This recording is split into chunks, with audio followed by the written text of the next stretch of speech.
ഏഷ്യമാരിപ്പി അങ്ങോട്ട് ആയാല് ആരൊക്കെ ഈ പെരന്റെ ചുറ്റോറ് ഇങ്ങനെ നടന്നു പോണ പോലെ തോന്നാണ്. വെള്ളം തിരിച്ചിടുക, ലൈറ്റ് ടച്ച് പോകുക. അപ്പൊ അതൊന്നും നമ്മൾ അത്രക്ക് ശ്രദ്ധിച്ചില്ല കേട്ടോ. പെട്ടെന്ന് അങ്ങോട്ട് പൈപ്പ് തിരിച്ചണ മാതിരി അങ്ങോട്ട് തോന്നിട്ടോ. അപ്പൊ വെള്ളം പോയിക്കൊണ്ടേ നിൽക്കുകയാണ്. പറയുമ്പോ കുട്ടികളൊക്കെ ഉണ്ട്. ഒരു വ്യാഴാഴ്ച ദിവസമാണ്. മൂന്നാളും ചെടുത്തുണ്ട്. ഒരപ്പുറത്താണ് ഞാനിവിടെ വടക്കിനിയില് കുത്തിരുന്നാണ്ട് അരി അരക്കാൻ വേണ്ടി നിൽക്കുക. അപ്പൊ പെട്ടെന്ന് പൈപ്പ് അങ്ങോട്ട് തിരിച്ചിട്ടു. ചിലപ്പോഴെങ്കിലും നമ്മുടെ സന്തോഷം കളയാൻ, നമ്മുടെ സുഖം കെടുത്താൻ ചില ആളുകൾ ശ്രമിക്കാറുണ്ട്. അവരുടെ ചില മെറ്റീരിയൽ ബെനിഫിറ്റ്സിന് വേണ്ടിയിട്ടോ അതല്ലാന്നുണ്ടെങ്കിൽ മറ്റൊരാളെ വേദനിപ്പിക്കുന്ന സമയത്ത്, മറ്റൊരാളെ ടെൻഷനാക്കുന്ന സമയത്ത് കിട്ടുന്ന സന്തോഷത്തിന് വേണ്ടിയിട്ടായിരിക്കാം അവരിത് ചെയ്യുന്നത്. എന്തായാലും ഞാനിന്ന് നിങ്ങളോട് സംസാരിക്കാൻ പോകുന്നത് മലപ്പുറം കിച്ചൺ എന്ന് പറഞ്ഞ മലപ്പുറം കിച്ചണിലെ മലപ്പുറം താത്താൻ്റെ ഒരു എക്സ്പീരിയൻസ് ആണ്. മലപ്പുറം താത്ത കുറച്ച് കാര്യങ്ങൾ പറയുന്നുണ്ട്. മലപ്പുറം താത്താൻ്റെ വീട്ടിലേക്ക് ഒരാൾ, അതല്ലാന്നുണ്ടെങ്കിൽ കുറച്ച് ആളുകൾ ഡെയിലി വരുന്നതും അവർ മലപ്പുറം താത്താനെയും കുടുംബത്തെയും വളരെ മോശമായ രീതിയിൽ മെന്റലി ടോർച്ചർ ചെയ്യുന്നതുമായിട്ടുള്ള കുറച്ച് കാര്യങ്ങൾ പറയുന്നുണ്ട്. എന്തായാലും നമുക്ക് ആ ക്ലിപ്പ് കണ്ടതിന് ശേഷം തിരിച്ചു വരാം. കുറച്ച് ദിവസങ്ങൾ പറഞ്ഞാൽ ഒരു മാസമൊക്കെ ആയി തുടങ്ങിയിരിക്കും. ഏഷ്യമാരിപ്പി അങ്ങോട്ട് ആയാല് ആരൊക്കെ ഈ പെരന്റെ ചുറ്റോറ് ഇങ്ങനെ നടന്നു പോണ പോലെ തോന്നാണ്. വെള്ളം തിരിച്ചിടുക, ലൈറ്റ് ടച്ച് പോകുക. അപ്പൊ അതൊന്നും നമ്മൾ അത്രക്ക് ശ്രദ്ധിച്ചില്ല കേട്ടോ. അങ്ങനെ ഒരു ദിവസം നമ്മള് വടക്കണിയില് ദോശക്ക് അരച്ചേക്കാണ്. രാവിലെ ദോശയും അതിക്ക് ചട്നി ഉണ്ടാക്കാലോ വെച്ചിട്ട് പച്ചരി ഉയർന്നും വെള്ളത്തിലിട്ട് പൊതിർത്തിയുണ്ടായിരുന്നു. അപ്പൊ ആ ദോശക്ക് അരക്കാൻ വേണ്ടി ഇങ്ങനെ നിന്നപ്പോ പെട്ടെന്ന് അങ്ങോട്ട് പൈപ്പ് തിരിച്ചണ മാതിരി അങ്ങോട്ട് തോന്നിട്ടോ. അപ്പൊ വെള്ളം പോയിക്കൊണ്ടേ നിൽക്കുകയാണ്. പറയുമ്പോ കുട്ടികളൊക്കെ ഉണ്ട്. ഒരു വ്യാഴാഴ്ച ദിവസമാണ്. മൂന്നാളും ചെടുത്തുണ്ട്. ഒരപ്പുറത്താണ് ഞാനിവിടെ വടക്കിനിയില് കുത്തിരുന്നാണ്ട് അരി അരക്കാൻ വേണ്ടി നിൽക്കുക. അപ്പൊ പെട്ടെന്ന് പൈപ്പ് അങ്ങോട്ട് തിരിച്ചിട്ടു. പിന്നെ ഇച്ച് തോന്നിയത് ഇഞ്ച തോന്നലാണോ, ഇച്ച് മാത്രമുള്ളൂ ഇത് കേൾക്കണത്, ഇച്ച് പിരാന്തായിട്ട് തുടങ്ങാന്നൊക്കെ തോന്നട്ടോ. അതില് ഒരാൾക്ക് മാത്രമല്ലല്ലോ തോന്നുക, എല്ലാവർക്കും ഒരേപോലെ കേൾക്കുന്നുണ്ടെങ്കിൽ തോന്നലല്ലോ വെച്ചിട്ട് ഞാനെന്താ ടീം കുട്ടികളെ മൂന്നാൾ ഇങ്ങോട്ട് വരല്ലേ. ഇവിടെ ടൈൽസിന്റെ അടി കൂടെ ഒക്കെ എന്റെ തലയും മുടിയും കാണുന്നുണ്ട്. അപ്പൊ ഞാൻ കുട്ടികളെ മൂന്നാളെയും വിളിച്ചുകാണ്ട് ഞാൻ ചോദിച്ചു, പിന്നെ നിങ്ങൾക്ക് പൈപ്പ് തിരിച്ചണം ഒച്ച കേൾക്കുന്നുണ്ടോ ചോദിച്ചു. അതില് മൂന്നാൾക്കും തോന്നി ഉമ്മ പൈപ്പ് തിരിച്ച് വിട്ടുകണ് കാരണം. ഞങ്ങളൊക്കെ ഒന്നുണ്ടാക്കി ഔത്തേക്ക് കയറി ശരിക്ക് പൈപ്പ് പൂട്ടിപ്പോന്നതാണ്. അത്രയും ടൈറ്റില്ലൊരു പൈപ്പ്, തുറക്കാതെ വെള്ളം അയഞ്ഞു ചാടൂല. അതില് മൂന്നാൾക്കും കേൾക്കുന്നുണ്ട്. ചൊക്കിന് കുളിമുറിന്ന് വെള്ളം പോണ മാതിരി കേൾക്കുന്നുണ്ട്. ഐശാലോ അച്ഛണ്ടാക്കല്ലേ. അപ്പൊ എന്റെ സാരി ഇങ്ങോട്ട് അപ്പൊ എന്ത് പറഞ്ഞെന്ന് പറയോ, തുറക്കണ്ടട്ടോ, പുറത്തേക്ക് ഇറങ്ങന്നെ വേണ്ട, നമുക്ക് ഇപ്പച്ചിനെ വിളിച്ചു തരണം. അങ്ങനെ മൂപ്പരെ വിളിച്ച് വരുത്തി മൂപ്പര് വന്നിട്ടാണ് ആ കുളിമുറിത്തെ പൈപ്പ് പൂട്ടിയിരിക്കുന്നത്. ഞങ്ങൾക്ക് പുറത്തിറങ്ങാൻ ധൈര്യമല്ല. കാരണം എന്തായാലും നമ്മളെ കൗത്തലും കജമ്മയും അത്യാവശ്യം കെട്ടാലോ പണ്ടല്ലാത്തവരൊന്നും ഇപ്പൊ ആരും ഉണ്ടാവില്ല. ഇറങ്ങണോട് കൂടി പൊട്ടിച്ചാളൊരു ഉദ്ദേശം ഏക്കാരം. അതുകൊണ്ട് ഏക്കാരം അവന്റെ കുട്ടികൾ ചൂട് പറഞ്ഞു തരും ചെയ്ത് മനസ്സിലുണ്ടേനും ഇറങ്ങാൻ പറ്റൂല. അങ്ങനെ മൂപ്പര് അങ്ങാടിന്ന് വന്നിട്ട് പിന്നെയാണ് ആ പൈപ്പ് പൂട്ടിക്കുന്നത്. മൂപ്പർക്ക് ഉറപ്പായി ഇതാരെ തുറന്നിട്ട പോലെയാണ്.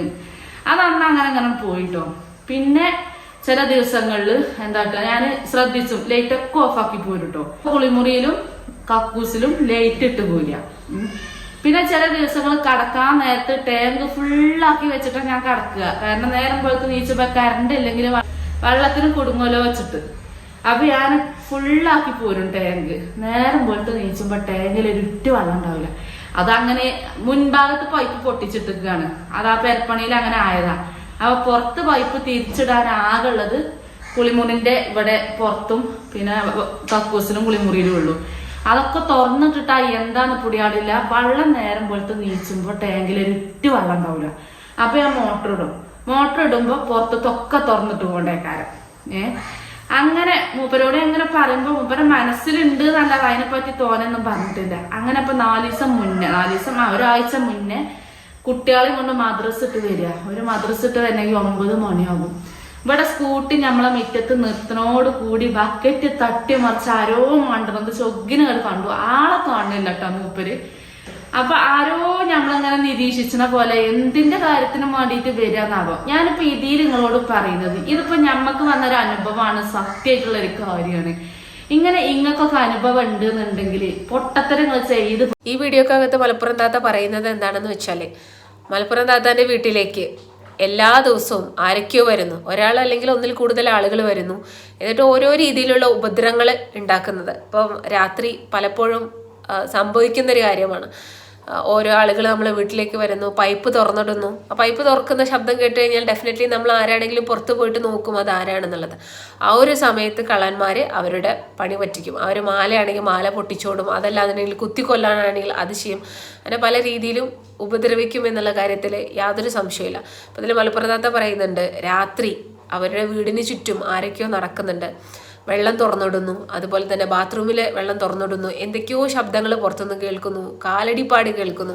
അങ്ങനെ പല രീതിയിലുള്ള മോശമായ അനുഭവങ്ങളാണ് മലപ്പുറം താത്താക്കുള്ളത്. പക്ഷേ മലപ്പുറം താത്ത സംഭവം ആള് ഒരു റിലീജിയസ് ആയിട്ട് നടക്കുന്ന ഒരാളാണെങ്കിൽ പോലും, അങ്ങനെ പറഞ്ഞുകൂടാ, റിലീജിയസ് ആയിട്ട് കുറച്ച് നല്ല ബോധമായിട്ട് നടക്കുന്ന ഒരാളാണ് ആയതുകൊണ്ട് തന്നെ അവർക്ക് ഇതിൻ്റെ ഗൗരവം മനസ്സിലാവുകയും അത് ഒരിക്കലും അതിന് പോസിറ്റീവായിട്ട് റിയാക്ട് ചെയ്യാനോ അവർ നിന്നിട്ടില്ല. അവർ പറയുന്നത് എന്താണെന്ന് വെച്ച് കഴിഞ്ഞാൽ, ഇതുപോലെയുള്ള ശബ്ദങ്ങൾ കേൾക്കുമ്പോൾ ഒരിക്കലും പുറത്തിറങ്ങരുത്. പുറത്തിറങ്ങിക്കഴിഞ്ഞാൽ ഈ കള്ളന്മാർക്ക് അത് ഏറ്റവും വലിയൊരു ബെനിഫിറ്റാണ്. കാരണം അവരെന്ത് ചെയ്യും, അവരുദ്ദേശിച്ച കാര്യങ്ങൾ അവർ ചെയ്തിട്ട് അവർ കടന്നു പോയിക്കളയും. ചിലപ്പം ഇത് നമ്മളോട് അസൂയുള്ള ആരെങ്കിലും ആയിരിക്കാം, അസൂയുള്ള ആള് നമ്മളെ പേടിപ്പിക്കാൻ വേണ്ടിയിട്ട് ചെയ്യുന്നതുമായിരിക്കാം. നമ്മൾ നന്നായിട്ട് അറിയുന്ന ആരെങ്കിലും ഇതുപോലെ നമ്മളെ രാത്രികളിലൊക്കെ പേടിപ്പിക്കണം എന്ന് ചിന്തിക്കുന്ന ആളുകൾക്ക് ഇതുപോലെ ചെയ്യാം. പല ഇൻറ്റൻഷനിലായിരിക്കും അവർ വരുന്നുണ്ടാവുക. യൂഷ്വലി ഞാനിങ്ങനെ കേട്ടിട്ടുള്ളത് എന്താണെന്ന് വെച്ചാൽ, രാത്രി ഇപ്പം പല ഇൻസ്ട്രക്ഷൻസിലും പോലീസിൻ്റെ ഒക്കെ ഇൻസ്ട്രക്ഷൻസ് എന്നൊക്കെ കേൾക്കാറുള്ളത് എന്താണെന്ന് വെച്ച് കഴിഞ്ഞാൽ, രാത്രി പുറത്തു നിന്ന് കുട്ടികളുടെ ശബ്ദം, കരയുന്ന ശബ്ദം കേട്ട് കഴിഞ്ഞാൽ വാതിൽ തുറക്കരുത്. അതുപോലെ ഈ പൈപ്പ് തുറന്നിടുന്ന ശബ്ദം കേട്ട് കഴിഞ്ഞാൽ അത് തുറക്കരുത്, വാതിൽ തുറക്കരുത്. പിന്നെ അതുപോലെ പുറത്തു നിന്ന് അപശബ്ദങ്ങൾ കേട്ട് കഴിഞ്ഞാലൊന്നും യാതൊരു കാരണവശാലും വാതിൽ തുറക്കരുത് എന്നുള്ളത്. നിങ്ങൾക്ക് അത്രയും ധൈര്യമുണ്ട്, വീടിനകത്ത് ആണുങ്ങളുണ്ട് എന്നുണ്ടെങ്കിൽ വേണമെന്നുണ്ടെങ്കിൽ നിങ്ങൾക്ക് പോയി നോക്കാം. പ്രത്യേകിച്ച് സ്ത്രീകളൊറ്റയ്ക്കുള്ള വീട്ടിൽ ഒരിക്കലും ഇങ്ങനെ ചെയ്യരുത്. വെള്ളം പോവല്ലേ അയ്യോ എന്ന് വിചാരിച്ച് വാതിൽ തുറന്നു കഴിഞ്ഞാൽ നമ്മുടെ ജീവൻ തന്നെ ചിലപ്പോൾ അപകടത്തിലാവും. അപ്പോൾ ഈ കള്ളന്മാർ എന്നൊക്കെ പറഞ്ഞാൽ നമ്മുടെ നാട്ടിൽ ഭയങ്കരമായിട്ട് കൂടുതലുള്ള ഒരു കാലമാണ്. പ്രത്യേകിച്ച് ഈ ഒരു ഒറ്റപ്പെട്ട സ്ഥലങ്ങളിലൊക്കെ താമസിക്കുന്ന ആളുകൾ വളരെ നന്നായിട്ട് ശ്രദ്ധിക്കണം. അല്ലാന്നുണ്ടെങ്കിൽ അവർക്ക് ചിലപ്പോൾ ജീവൻ തന്നെ നഷ്ടപ്പെടും. ഈ സാധനങ്ങൾ അടിച്ചു മാറ്റുന്നതിനിടെ നമ്മൾ എതിർത്ത് കഴിഞ്ഞാൽ ചിലപ്പോൾ അവർ നമ്മളെ കുത്തിക്കൊല്ലേ, അതല്ലാന്നുണ്ടെങ്കിൽ തലക്കടിച്ച് കൊല്ലേ, എന്ത് വേണമെങ്കിലും സംഭവിക്കാനുള്ള സാധ്യതകളുണ്ട്. അപ്പോൾ അതെല്ലാം വളരെ നന്നായിട്ട് തന്നെ കെയർഫുള്ളായിട്ട് നിൽക്കുക. അതല്ലാന്നുണ്ടെന്നുണ്ടെങ്കിൽ നമ്മുടെ ഒരു നേരത്തെ പിഴവിന് അവർ ചെയ്യുന്ന ആ ഒരു വലയിൽ വീണിട്ട് നമ്മൾ ചിലപ്പോൾ നമ്മുടെ ജീവിതം തന്നെ അങ്ങോട്ട് ഇല്ലാതാക്കി കളയാനുള്ള സാധ്യതയും വളരെ കൂടുതലാണ്. അപ്പോൾ അതെന്തായാലും നന്നായിട്ടൊന്ന് ശ്രദ്ധിക്കാം. പിന്നെ ഇതുപോലെയുള്ള സംഭവങ്ങൾ എന്ന് പറഞ്ഞാൽ കേരളത്തിൽ ചെറുതല്ല, ഒരുപാടുണ്ട്. അപ്പോൾ ഞാൻ തന്നെ എൻ്റെ കുടുംബത്തിൽ തന്നെ പല സ്ഥലത്തും കേട്ടിട്ടുണ്ട് കള്ളം കയറിയെന്നൊക്കെ. ഉറങ്ങിക്കിടക്കുന്ന വീടുകളിൽ തന്നെ കള്ളന്മാർ കയറിയിട്ട് എത്ര മനോഹരമായിട്ടാണ് അവരെ സാധനങ്ങൾ അടിച്ചുകൊണ്ട് പോകുന്നത്. ഇത്രയും മനോഹരമായിട്ട് അവർക്ക് ജോലി ചെയ്യാൻ അറിയായിരുന്നു എന്നുണ്ടെങ്കിൽ അവർ വേറെ ഏതെങ്കിലും ഒരു പൊസിഷനിൽ എത്തിയിട്ടുണ്ടാവും. ഇതൊരു തരത്തിലുള്ളൊരു അസുഖമാണ്. ഇംഗ്ലീഷിലൊക്കെ പറയുകയാണെങ്കിൽ ക്ലെപ്റ്റോമാനിയ എന്ന് പറയും. ജന്മന ഈ ഒരു അക്രമ സ്വഭാവം, അതല്ലാന്നുണ്ടെങ്കിൽ ജന്മന ഈ ഒരു മോശന സ്വഭാവമുള്ള ആളുകളുണ്ടാവും. അവർ എന്തൊക്കെ ചെയ്തു കഴിഞ്ഞാലും അവരെ മാറ്റാനായിട്ട് സാധിക്കില്ല. അതൊരു ക്ലെപ്റ്റോമാനിയ ഒരു സൈക്കോളജിക്കൽ ഡിസോർഡറാണ്. അങ്ങനെയുള്ള ആളുകളായിരിക്കും മെയിനായിട്ട് വരുന്നത്. അല്ലാതെ തന്നെ ഇന്നത്തെ നമ്മുടെ നാട്ടിലെ ഫാഷൻ ട്രെൻഡ് ഫാഡ് ഇതിനനുസരിച്ചൊക്കെ ചെക്കന്മാർക്കും കാര്യങ്ങൾക്കൊക്കെ നടക്കണമെന്നുണ്ടെങ്കിൽ നല്ല കാശ് വേണം. ബാങ്ക് കൊള്ളയടി സിനിമകളിലൊക്കെ പോസിബിളാണ്, പക്ഷെ റിയൽ ലൈഫിൽ അത്രത്തോളം പോസിബിൾ അല്ല. അപ്പോൾ പിന്നെ കൊള്ളയടിക്കാൻ നല്ലത് സാധാരണക്കാരായിട്ടുള്ള മനുഷ്യന്മാരെ വീട്ടിലാണ്. അവിടെ പോയിട്ട് അവിടുത്തെ സ്വർണ്ണങ്ങൾ, അവിടുത്തെ പണ്ടങ്ങളൊക്കെ മോഷ്ടിക്കുക എന്ന് പറഞ്ഞു കഴിഞ്ഞാൽ അത് കുറച്ചും കൂടെ റിയലിസ്റ്റിക് ആയിട്ട് അവർക്ക് ചെയ്യാൻ പറ്റുന്ന കാര്യങ്ങളാണ്. എന്താണെങ്കിലും ഈ മലപ്പുറം താത്ത ഇതിനെക്കുറിച്ച് കൂടുതലായിട്ട് പറയുന്നുണ്ട്. നമുക്ക് അതുകൊണ്ട് കണ്ടിട്ട് തിരിച്ചു വരാം. ഇങ്ങനെ ഇങ്ങക്കൊക്കെ അനുഭവം ഉണ്ട് എന്നുണ്ടെങ്കിൽ പൊട്ടത്തരങ്ങൾ ചെയ്ത് പോകരുത്. ഒറ്റയടിക്ക് വാതിൽ തുറന്നു കാണ്ട് പൈപ്പ് പൂട്ടാനും ലൈറ്റ് ഓഫ് ആക്കാനും ഇറങ്ങി വണ്ടരുത്. ഒരു ടാങ്ക് വെള്ളേ പോയിന്ന് വരുള്ളൂ, എന്നാലും നമ്മളെ തടിക്കൊരാപത്തും പറ്റൂല. അതിന് ആളുകൾ ചിലയിടത്തൊക്കെ ഉണ്ട്, നേരം വെളുക്കാത്ത ആളുകൾ, ഇപ്പോഴും അന്തല്ലാത്ത ടീം ആരാന്നറിയില്ല. പക്ഷെ ഞാൻ കാട്ടിക്കൂട്ടൽ കണ്ടിട്ട് നമ്മളെ നല്ലോണം പഠിച്ചു വെച്ച ആൾക്കാരാണ്. എപ്പോഴവിടെ ആളുണ്ടാകുക ഇല്ല എന്നൊക്കെ അറിയുന്ന ആളുകളാണ്. അപ്പൊ ഒരുവിധ ആളുകൾ ഇങ്ങനത്തെ സംഭവങ്ങളൊക്കെ ഉണ്ട് എന്നുണ്ടെങ്കിൽ പുറത്തിറങ്ങാതെ നിൽക്കുക, അതേ നടക്കുള്ളൂ. നമ്മളെ തൊടെ നമ്മൾ കാക്കുക. അപ്പൊ മാപ്പിളാരൊക്കെ ഗൾഫിലുള്ള ആളുകൾ ഉണ്ടാവും, അവരോടൊക്കെ പ്രത്യേകിച്ച് പറയാൻ കേട്ടോ. ശരീരം ആണുങ്ങൾ ഉണ്ടായിട്ട് പോലും നമ്മളെ ജീവിച്ചാനയക്കാതെ, അതായത് പേടിപ്പിച്ച, നമുക്ക് അങ്ങനത്തെ ഒരു വേജാറില്ല ആളൊന്നല്ല കേട്ടോ. കാരണം പടച്ചോന് ഉണ്ടെങ്കിൽ പടച്ചോനും വേണ്ടി നമ്മൾ ചെല്ലി പറയാ ആയത്തെ കുറിച്ചൊക്കെ ഓതി കുത്തിരിക്കുകയാണെങ്കിൽ നമുക്ക് അങ്ങനത്തെ ഒരു പേടിയൊന്നുമില്ല. പിശാചിന്റെ ശല്യത്തിൽ നിന്നൊക്കെ നമ്മൾ ഒഴിവാകുന്നുള്ള ഉറപ്പാണ്. പിന്നൊക്കെ തിരക്കെടുത്ത് അലങ്ങാം. അല്ലാതെ നമ്മൾ പേടിച്ച് കുത്തിരുന്നിട്ടൊന്നും കാര്യമില്ല. എച്ചപ്പഞ്ച മാപ്പിള ഇവിടെ പെരിയിൽ ഉണ്ടായിക്കൊണ്ടാണ് ഇങ്ങനെ കാട്ടുന്നതെന്നുണ്ടെങ്കിൽ അറിയുന്ന ആളുകൾ തന്നെയാണ്. അപ്പൊ ഇങ്ങനത്തെ അനുഭവങ്ങളൊക്കെ ഉണ്ടാകുമ്പോ പടച്ചോനെ വെള്ളമാണല്ലോ പോണെന്ന് പാഞ്ഞു വന്നുകാണ്ട് തുറന്നുകാണ്ട് അന്തം വിട്ട് പൈപ്പ് പൂട്ടാൻ പോകണ്ട, അവിടെ നിന്നോട്ടെ, അവിടെ വെള്ളം ഒലിച്ച് പൊയ്ക്കോട്ടെ, കറണ്ട് കത്തിക്കോട്ടെ, കറണ്ട് ബില്ല് അടക്കേണ്ടി വരുന്നല്ലേ ഉള്ളൂ. പക്ഷെ ഇങ്ങനൊക്കെ ആകുമ്പോ നമുക്ക് ഇതിനുള്ള കുത്തിരക്കുമ്പോ ഒരു സ്വസ്ഥത അല്ലല്ലോ, കലിപ്പിച്ചുട്ടി കാട്ടണ പോലെയാണ്. ഞാൻ ഇപ്പൊ ഇതിന്റെ ഉള്ളിൽ കുത്തിരക്കൽ തുടങ്ങിയിട്ട് 11ാമത്തെ കൊല്ലാണ് ഞങ്ങൾ ഇതിൽ കൂടി ഇരുന്നിട്ട്. 10 കൊല്ലം കഴിഞ്ഞു, 11ാമത്തെ കൊല്ലം. ഇങ്ങനത്തെ ഒരു അനുഭവം ആദ്യമായിട്ടാണ്.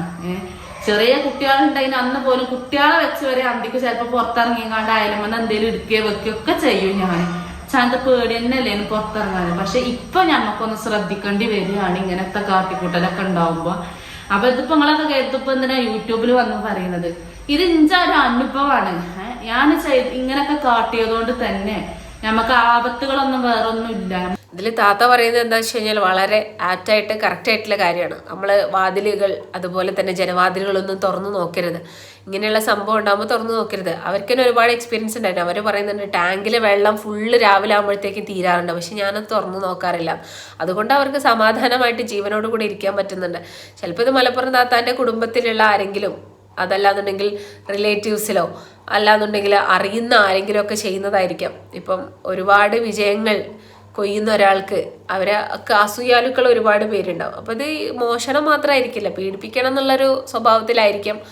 ചിലപ്പോൾ മോഷണമായിരിക്കാം, ചിലപ്പം അതുമല്ല വേറെ എന്തെങ്കിലും രീതിയിലുള്ളതായിരിക്കും. അങ്ങനെ പല രീതിയിലും വരും. ഇപ്പം പെൺകുട്ടികളൊക്കെ ഉള്ള വീട്ടിലാണെന്നുണ്ടെങ്കിൽ മോഷണം അത് മാത്രമല്ല വേറെ രീതിയിലും വരാനുള്ള സാധ്യതകളുണ്ട്. അപ്പോൾ എന്തായാലും ഇന്നത്തെ കാലത്ത് നമ്മൾ വളരെ കെയർഫുൾ ആയിരിക്കണം. ഏറ്റവും നല്ലൊരു കാര്യം എന്താണെന്ന് വെച്ച് കഴിഞ്ഞാൽ വീട്ടിൽ CCTV വെക്കുക എന്നുള്ളതാണ്. മുറ്റത്തൊക്കെ CCTV വെച്ച് കഴിഞ്ഞാൽ പരിഹരിക്കാവുന്ന ഒരു പ്രശ്നമേ ഉള്ളൂ. പല വീടുകളിലും CCTV ഇല്ല. അത് ഇൻസ്റ്റാൾ ചെയ്യാനുള്ള ഒരു ഇനീഷ്യൽ കോസ്റ്റ് ചിലപ്പോൾ ഉണ്ടാവുമായിരിക്കും. പക്ഷെ നമ്മളത് ഇൻസ്റ്റാൾ ചെയ്ത് കഴിഞ്ഞാൽ നമ്മളെ കുടുംബത്തിനും അതുപോലെ തന്നെ നമ്മുടെ വീടിനും അതൊരു സുരക്ഷയാണ്. നമ്മൾ വീട്ടിലില്ലാത്ത സമയത്തും ആരൊക്കെ നമ്മുടെ വീട്ടിലേക്ക് വരുന്നുണ്ട്, അതുപോലെ തന്നെ ആരൊക്കെ നമ്മുടെ വീടിനെ ചുറ്റിപ്പറ്റി നടക്കുന്നുണ്ട് എന്നുള്ളത് നമുക്ക് കൃത്യമായിട്ട് അറിയാനായിട്ട് സാധിക്കും. നമ്മളുടെ കയ്യിലൊരു ഫോണും മുറ്റത്തൊരു CCTV ഉണ്ടെന്നുണ്ടെങ്കിൽ നമ്മളുടെ വീടിനെ നമ്മുടെ നിരീക്ഷണത്തിൽ തന്നെ ആക്കാനായിട്ട് സാധിക്കും. നമ്മൾ CCTV ഇല്ലാത്തൊരു വീടാണെന്നുണ്ടെങ്കിൽ രാത്രി വാതിലടച്ച് കടന്നു കഴിഞ്ഞാൽ പുറത്തെന്തൊക്കെ സംഭവിക്കുന്നു എന്നുള്ളത് നമുക്ക് ഒരിക്കലും പറയാനായിട്ട് പറ്റില്ല. ആരൊക്കെ വരുന്നുണ്ട്, എന്തൊക്കെ ചെയ്യുന്നുണ്ട് ഒന്നും നമ്മൾ അറിയുന്നില്ല. ഒരു CCTV ഉണ്ടെന്നുണ്ടെങ്കിൽ നമുക്ക് ഇങ്ങനെയുള്ള പ്രശ്നങ്ങളിൽ നിന്നെല്ലാം പരിഹാരം ഉണ്ടാവും. വീടടച്ചു കഴിഞ്ഞാലും പുറത്ത് സംഭവിക്കുന്നത്, പൂച്ച പട്ടി നായ വരുന്നത്, മനുഷ്യന്മാർ വരുന്നത് എല്ലാം നമുക്ക് കറക്റ്റായിട്ട് ഒബ്സർവ് ചെയ്യാനായിട്ട് പറ്റും. എനിക്ക് മലപ്പുറം താത്താനോടും പറയാനുള്ളത് തന്നെ, ഒരു CCTV വെച്ച് കഴിഞ്ഞാൽ തീർക്കാവുന്നൊരു പ്രശ്നമേ ഉള്ളൂ ഇത്. പിന്നെ നമ്മൾ കറക്റ്റായിട്ട് സർവൈലൻസിൽ വെക്കണം. അത് ചുമ്മാ വെച്ചതുകൊണ്ട് മാത്രം കാര്യമില്ല, നമ്മൾ പ്രോപ്പറായിട്ട് ഇൻസ്പെക്ട് ചെയ്ത് കൊണ്ടുപോകാൻ വേണം. അതിനുള്ള മെയിൻ്റെനൻസ് വർക്ക്സും അതുപോലെ തന്നെ അതിന് പ്രോപ്പറായിട്ട് ചെക്ക് ചെയ്തൊക്കെ പോയി കഴിഞ്ഞ് കഴിഞ്ഞാൽ യാതൊരു പ്രശ്നവും ഉണ്ടാവില്ല, സോൾവ് ചെയ്യാവുന്നൊരു പ്രശ്നമേ ഉള്ളൂ. അപ്പോൾ ഇന്നത്തെ കാലത്ത് എന്നൊക്കെ പറഞ്ഞു കഴിഞ്ഞാൽ അത് വളരെ കമ്പൾസറിയാണ്. ഒട്ടുമിക്ക വീടുകളുടെ പുറത്തും ഇപ്പോൾ CCTV സർവൈലൻസ് സംഭവങ്ങളൊക്കെ ഉണ്ട്. അതില്ലാത്ത വീടുകളിൽ അത് പെട്ടെന്ന് തന്നെ വെക്കാനായിട്ട് ശ്രദ്ധിക്കുക. അത് വെച്ച് കഴിഞ്ഞാൽ ഒരുപാട് പ്രശ്നങ്ങളിൽ നിന്ന്, ഒരുപാട് ദുരന്തങ്ങളിൽ നിന്ന് നമുക്ക് നമ്മളെ കുടുംബത്തെയും വീടിനെയും എന്തായാലും രക്ഷിക്കാനായിട്ട് സാധിക്കും. അപ്പോൾ നിങ്ങൾക്ക് ഇതുപോലെയുള്ള കള്ളം കയറിയ എക്സ്പീരിയൻസും കാര്യങ്ങളൊക്കെ ഉണ്ടായിട്ടുണ്ടോ, നിങ്ങൾ പേടിപ്പിക്കുന്ന എക്സ്പീരിയൻസ് ഉണ്ടായിട്ടുണ്ടോ എന്ന് താഴെ കമൻറ്റ് ചെയ്യൂ. അടുത്ത വീഡിയോയിൽ നമുക്ക് വീണ്ടും കാണാം.